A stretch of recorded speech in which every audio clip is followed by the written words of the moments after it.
स्वराज्याचे मातब्बर वतनदार कान्होजी नाईक जे देशमुख एकदा राजगडावरती येऊन महाराजांना म्हणतात, बादशहाचं फरमान आलं या, कुटुंब कबिल्यासकट आदिलशाहीचा सरदार अफजल खानास येऊन मिळा, अथवा कुटुंबासकट वरवंट्यामध्ये चिरडून मारून टाकू. महाराज काळजीपोटी विचारतात, काय मग काका, काय ठरवलं आहेत तुम्ही? कान्होजी जेदे म्हणतात, ही बघा राज, 6 पोरं आणली आहेत स्वराज्याच्या सेवेसाठी. मग महाराज म्हणतात, काका मग तुमचं वतन?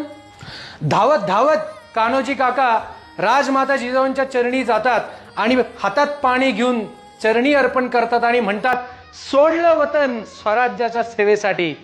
अशा मर्द मराठ्या मावळ्यांमुळेच छत्रपती शिवाजी महाराजांच्या स्वप्नातलं हिंदवी स्वराज्य निर्माण झालेलं आहे.